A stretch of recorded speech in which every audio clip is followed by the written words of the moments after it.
They thought it would be a quiet removal, one the public would never witness. A stray dog, curled beneath the shadowed columns of St. Peter's Basilica.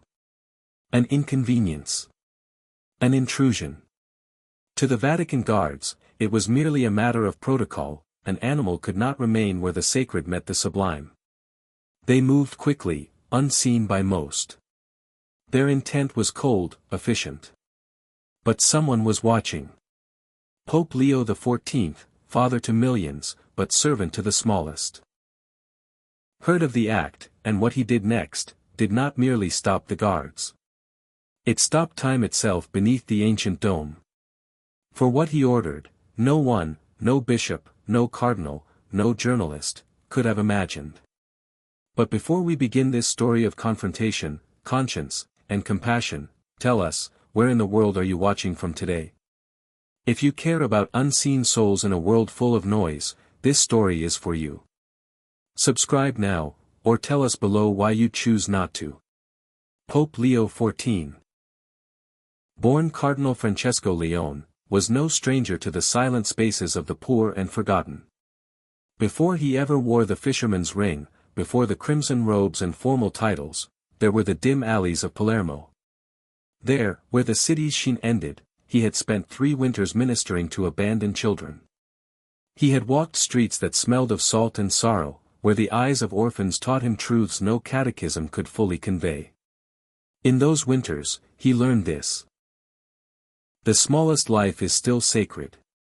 And mercy that waits for convenience, is no mercy at all. But within the high walls of the Vatican, not all shared such memory. Commander Bruno Moretti, head of the Swiss Guard, believed in order. His loyalty was to the visible church, to the gleam of gold, the symmetry of processions, the untarnished image projected to the world. In Moretti's view, the papacy was a crown, an office to be protected. Compassion was commendable, so long as it did not interfere with protocol. So when word reached him that a stray dog had wandered through an open service door, finding refuge beneath the high altars of St. Peter's, he acted with his usual efficiency. Guards were summoned. The animal was to be removed swiftly, without spectacle. No photographs.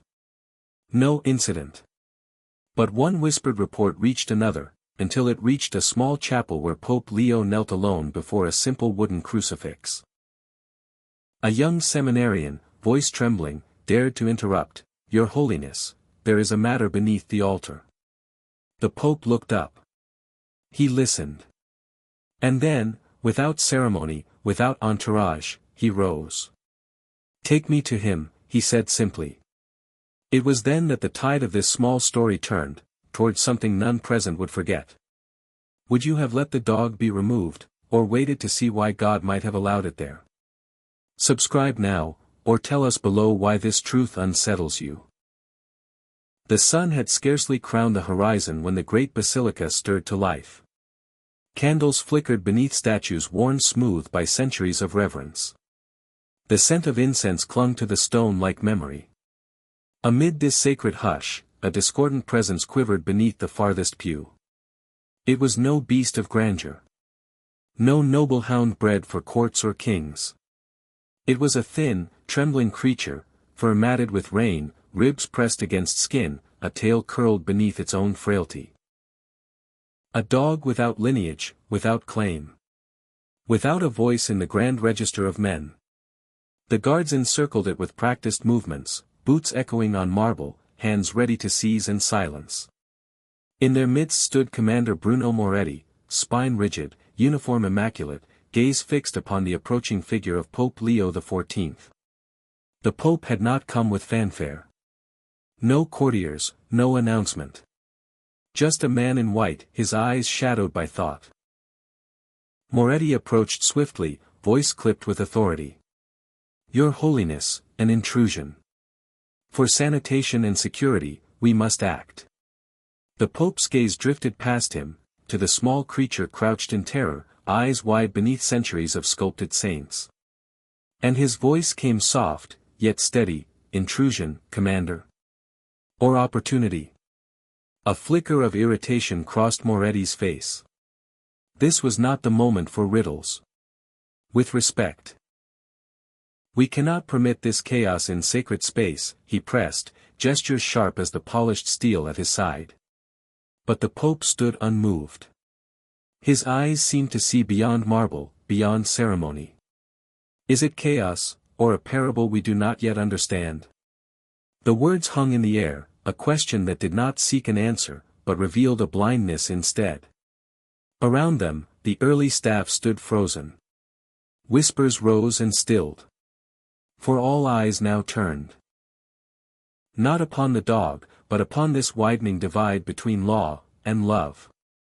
Would you have insisted on order, or paused for meaning? If you believe in listening first, subscribe now. If not, tell us why in the comments below. Tension thickened within the hallowed expanse of St. Peter's. The guards shifted uneasily, obedience tugging against instinct. Commander Moretti's voice cut through the gathering unease. Advance, he ordered sharply. The command left no room for hesitation. Boots echoed once more across ancient stone. The circle tightened. The dog, sensing the sudden press of threat, bolted beneath the pews, claws skittering, heart hammering. Murmurs rose among the scattered clergy. Some averted their gaze, others whispered of scandal. Astray beneath the seat of Peter, what message might such an image send to the world? But then, a single gesture stilled the rising tide. Pope Leo raised his hand, open, steady, suffused with quiet authority. Stop. The word was not shouted. Yet it struck the air with the weight of command older than any uniform present. And silence fell. Moretti's jaw tightened. His voice found edge once more. Your Holiness, this is highly irregular, he protested. Your flock watches. A ripple of unease moved through the chamber. All eyes indeed now watched, not the trembling creature, but the two figures locked in silent contest. The Pope's reply came without hesitation. Then let them witness mercy. A breath seemed to pass through the Basilica, deeper than wind, older than stone. Without haste, Pope Leo moved. Slowly he knelt upon the cold marble floor, robes pooling like a humble cloth. His hand extended, open palm toward the shadows beneath the pew. Come, little one, he whispered, voice neither coaxing nor commanding, but bearing the simple weight of safety. You are safe here. Witnesses would later speak of that moment. A pope on his knees, beneath the towering saints, beneath the jealous eyes of power, offering sanctuary not to a prince or prelate, but to a creature none would claim. And beneath the silence, a subtle movement. The dog, fragile and uncertain, inched forward. First a paw, then trembling haunches, eyes wide, locked upon the Pope's outstretched fingers as though sensing the heartbeat of the eternal itself. Around them, time seemed suspended. Breath held. Stone listened. And in days to come, when the story circled the world, it was these words of Pope Leo that echoed deepest. Politics divides, he said softly to his council later that morning. But the gospel unites even the least of these. Have we forgotten who the least of these are? Subscribe now if you dare remember. If not, share below what makes you hesitate. But pride, once pricked, seldom retreats in silence. Commander Moretti's composure cracked beneath the gaze of the watching clergy, the frozen guards, and the Pope kneeling upon stone. With sharp steps, he advanced once more, his voice colder now, words drawn like blade. Your Holiness, are you setting precedent? He demanded. Shall we fill these halls with animals next? Cats beneath the altar? Birds in the choir loft? Where does this spectacle end?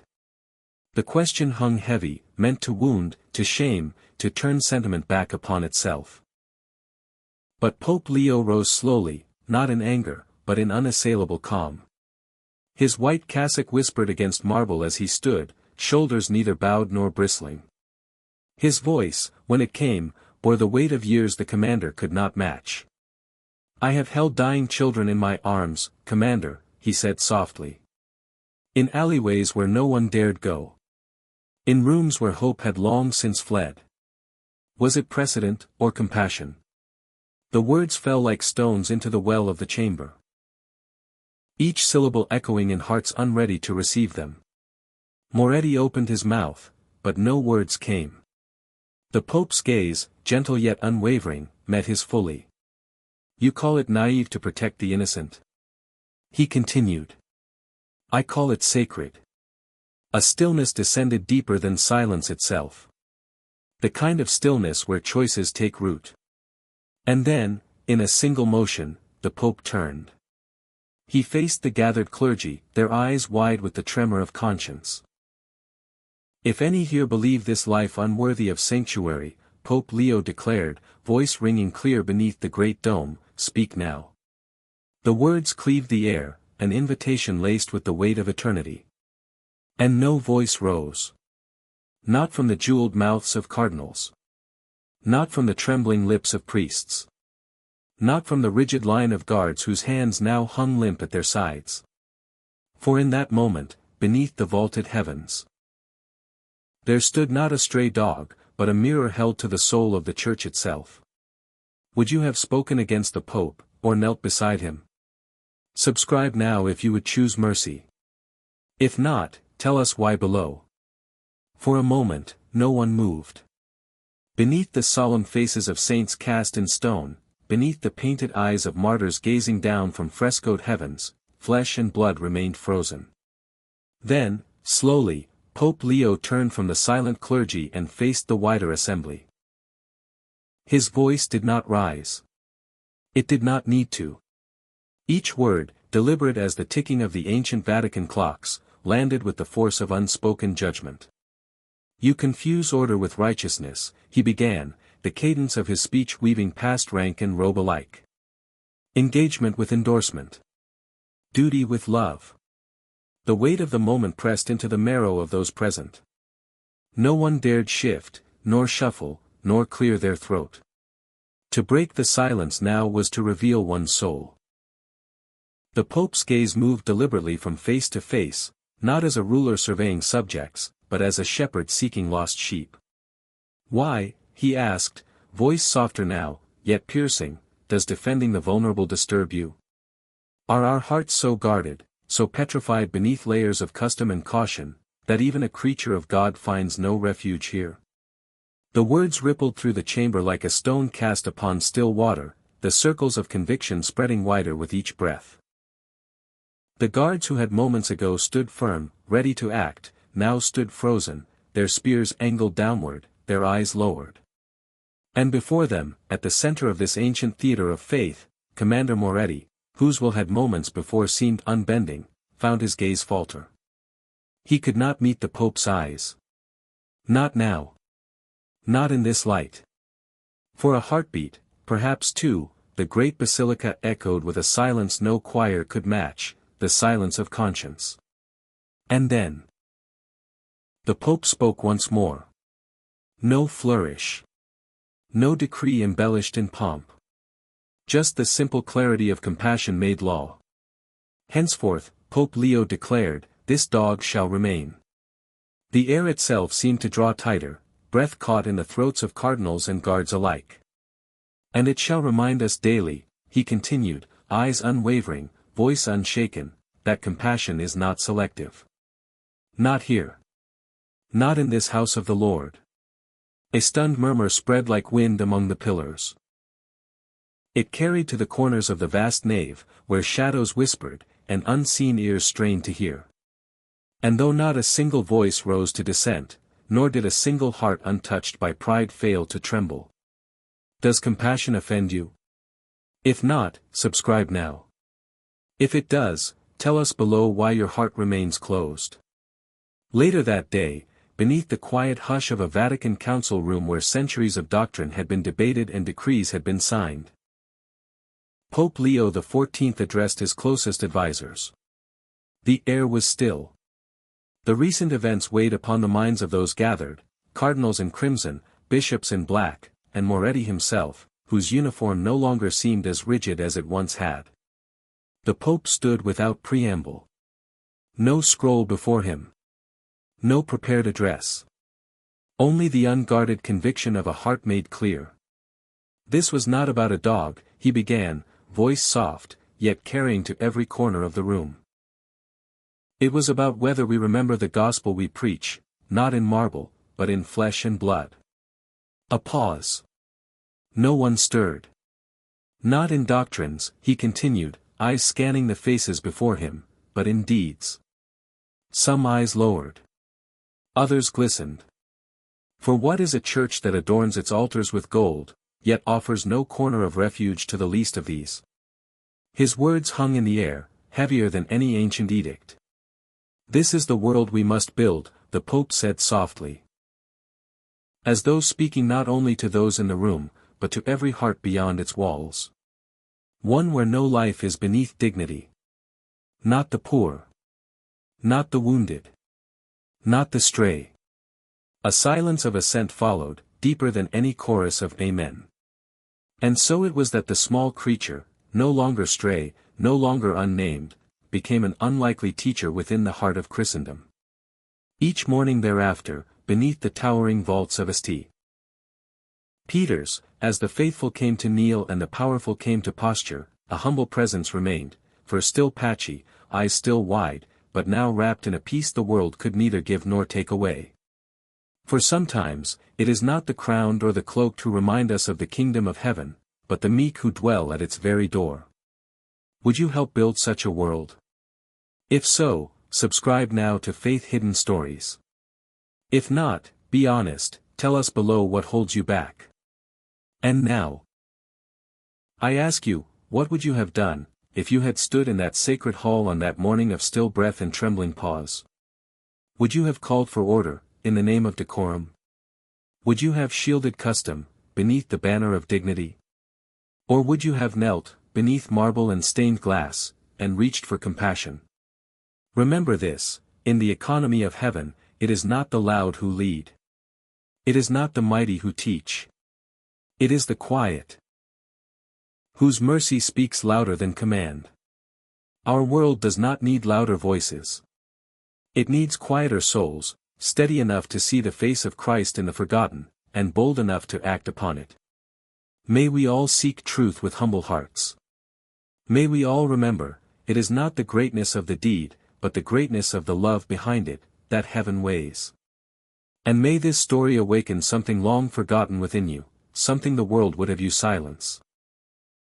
But your soul was born to remember. Subscribe to Faith Hidden Stories, not for stories, but for awakenings. And if you still won't, enter the comments and tell us, what truth here unsettled you most today.